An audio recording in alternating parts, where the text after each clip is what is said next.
transaksional. Teori transaksional dicetuskan oleh Ellis Burn pada tahun 1964. Mengungkapkan teori ini merupakan pendekatan dari psikoterapi yang menekankan hubungan interaksional. Transaksional yang dimaksudkan adalah sebagai hubungan komunikasi antar individu. Teori ini dimanfaatkan untuk mengetahui bentuk dan isi pesan yang disampaikan dalam suatu komunikasi. Adapun contoh penelitian yang menggunakan teori transaksional itu yaitu berjudul Komunikasi Transaksional Komunitas Jabbers Lampung dalam Pembentukan Identitas Kelompok dan Anggota.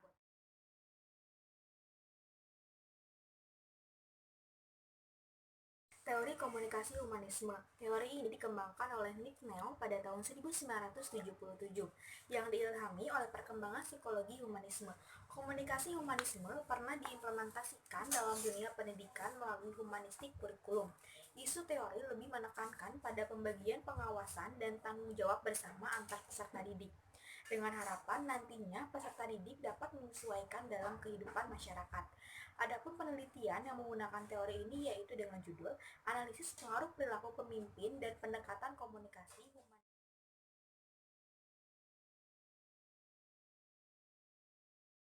Teori Spiral of Silence atau teori spiral keheningan yang dikembangkan oleh Elizabeth Noll dan teman pada tahun 1976 menjelaskan bahwa teori ini berkaitan dengan bagaimana terbentuknya suatu opini atau pendapat umum dalam masyarakat.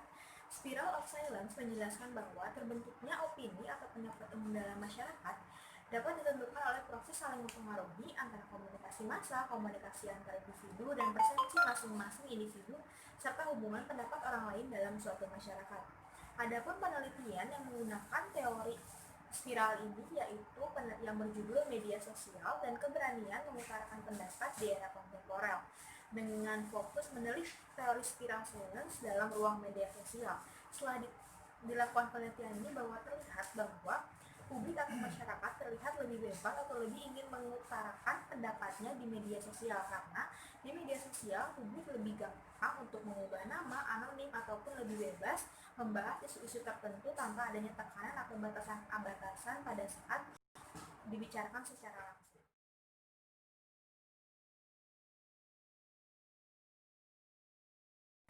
Teori behavioristik oleh John Berletschen. Teori ini dikembangkan oleh ilmuwan berkebangsaan Amerika Serikat yang bernama John Berletschen.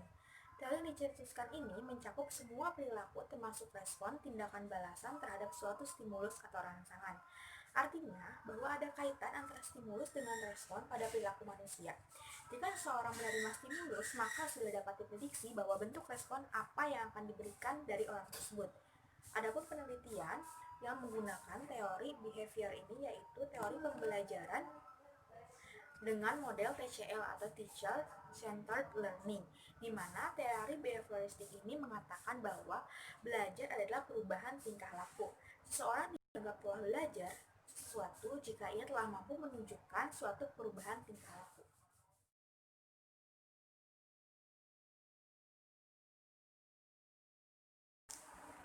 Teori kultivasi oleh George Gardner. Teori kultivasi adalah teori komunikasi yang menjelaskan mengenai efek dari komunikasi massa.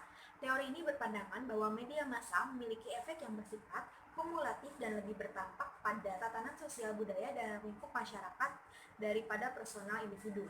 Contoh penelitian yang digunakan dari teori kultivasi ini yaitu kultivasi media, peran orang tua dalam aktualisasi teori kultivasi. Yang dimaksud media dalam tulisan ini adalah semua media komunikasi, mulai dari yang klasik, semisal televisi, hingga yang terkini yaitu internet dengan gadgetnya. Sedangkan yang dimaksud anak dalam penelitian ini yaitu semua mereka yang berusia kurang dari 18 tahun. Teori kultivasi ini menghasilkan beberapa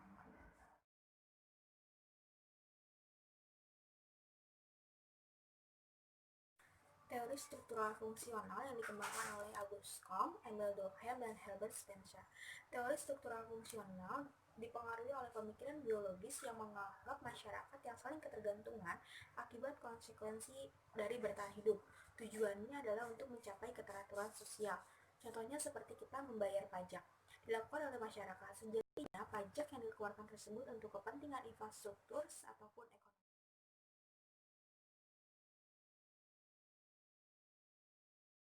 Teori komunikasi humanisme. Teori komunikasi humanisme ini dikembangkan oleh Nick Snell pada tahun 1977 yang dialami oleh perkembangan psikologi humanisme. Komunikasi humanisme pernah diimplementasikan dalam dunia pendidikan melalui humanistik kurikulum. Isi teori tersebut lebih menekankan pada pembagian, pengawasan, dan tanggung jawab bersama antara peserta didik. Sebagai contohnya yaitu memfokuskan pembelajarannya pada pembangunan kemampuan kognitif siswa, sehingga teori ini membantu masing-masing individu untuk mengenal dirinya sendiri.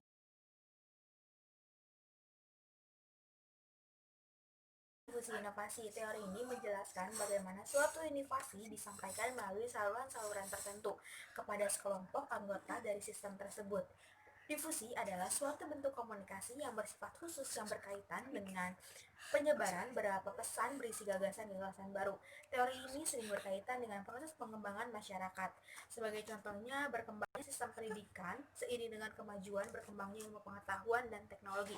Seperti saat ini di mana perkembangan pendidikan dilakukan secara daring atau online itu merupakan suatu proses difusi inovasi di tengah adanya pandemi seperti ini.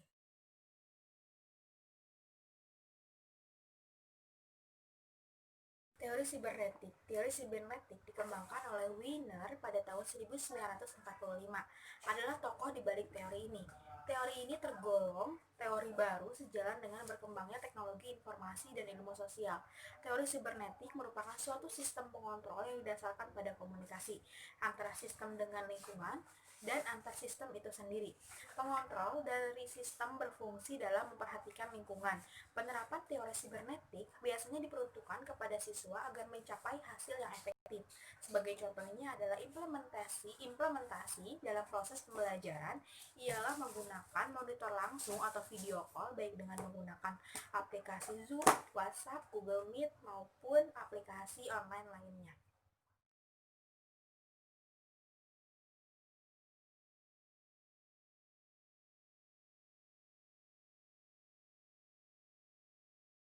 Informatif oleh Shannon dan Weaver, di mana teori informatif adalah suatu teori klasik di mana teori yang menitik beratkan pada komunikasi sebagai suatu transmisi pesan dan bagaimana transmitter menggunakan media dalam berkomunikasi. Dalam teori informatif, jika sinyal media yang dipakai baik, maka komunikasi akan berjalan efektif. Namun sebaliknya, jika sinyal media yang digunakan tidak baik, maka komunikasi tidak berjalan dengan lancar. Contoh dari penelitian dengan menggunakan teori ini yaitu komunikasi informatif sebagai upaya meminimalisir keberadaan calo dalam pembuatan surat izin usaha perdagangan atau SUP. Memberikan informasi terkait proses sosialisasi SUP telah dilakukan serta prosedur yang harus dipahami dalam membuat si SUP itu kepada pemilik usaha bahkan masyarakat sehingga memiliki wawasan yang kemudian diharapkan mereka memiliki keinginan untuk mengurus membuat SUP secara mandiri. Komunikasi informatif adalah metode yang tepat untuk menyampaikan informasi atau prosedur yang terkait dengan pembuatan SIUP tersebut.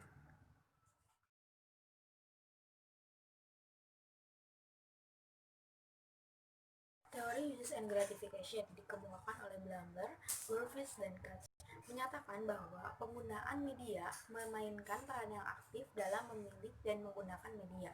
Penggunaan media menjadi bagian aktif dalam proses komunikasi yang terjadi serta berorientasi pada tujuan dalam media yang digunakannya. Literatur menyatakan bahwa teori ini menekankan fokus pada individu halayak ketimbang pesan dari media itu sendiri. Contoh penelitian yang menggunakan teori dari uses and gratification yaitu dengan judul pemanfaatan YouTube di kalangan mahasiswa, sebuah studi deskriptif tentang penggunaan YouTube di kalangan mahasiswa fisip ilmu komunikasi. Saat ini YouTube banyak digunakan oleh mahasiswa sebagai salah satu berbagi video secara online. Nah, dalam teori ini disajikan bagaimana pemanfaatan serta pemaksimalan penggunaan dari YouTube itu sendiri bagi kalangan mahasiswa.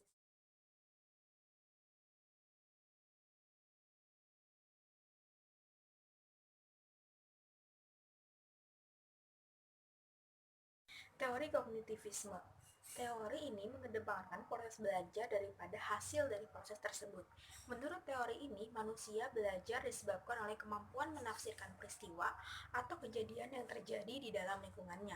Proses belajar bahasa terjadi menurut pola tahapan perkembangan tertentu sesuai dengan umur.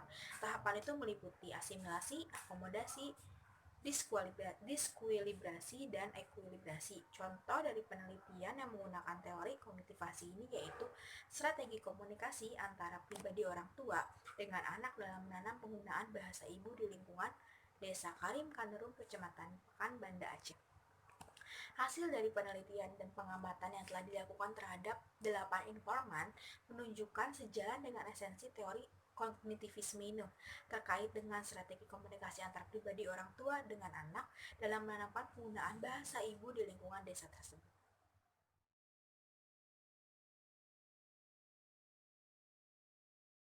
Akomodasi komunikasi atau communication accommodation theory yang bisa diangkat atau disingkat dengan CAT.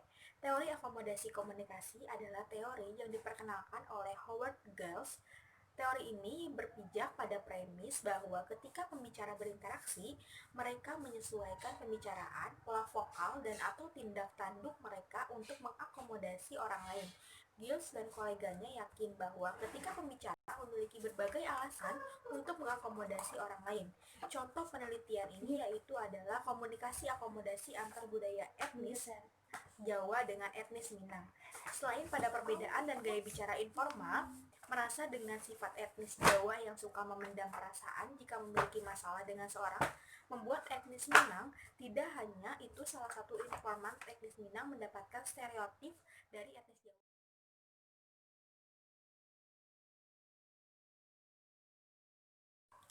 Teori agenda setting. Teori ini dikembangkan oleh Holmes dan Shaw pada tahun 1972. Teori agenda setting beranggapan apabila media memberikan tekanan pada suatu peristiwa, maka media tersebut akan membuat masyarakat menganggap bahwa peristiwa itu penting.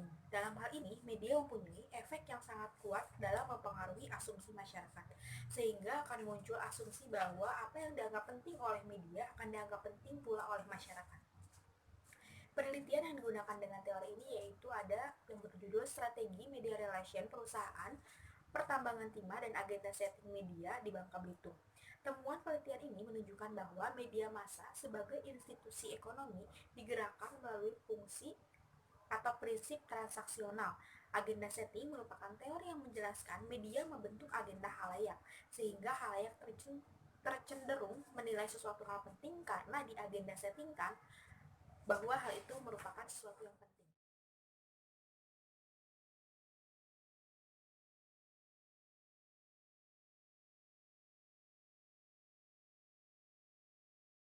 Komunikasi Laswell. Harold Laswell, teoretikus yang banyak menyumbangkan ide dan pikirannya di cabang ilmu sosial dan komunikasi. Ia mengungkapkan model komunikasi yang sederhana dan hingga saat ini model tersebut digunakan sebagai dasar model komunikasi dasar. Model yang dicetuskannya seperti who siapa, say what berbicara apa, in which channel dengan menggunakan media apa, to whom kepada siapa, with what effect yaitu dengan efek apa. Adapun penelitian yang digunakan dengan teori Laswell ini yaitu dengan judul Strategi Komunikasi Pemasaran Semen Padang Hospital. Teori yang digunakan dalam penelitian ini adalah teori komunikasi Laswell yang terdiri dari who, say what, in which channel, to whom, dan efek. Jadi dalam penelitian ini dicari berdasarkan tahap-tahap tersebut bahwa bagaimana strategi komunikasi yang cocok dalam pemasaran Padang Hospital ini.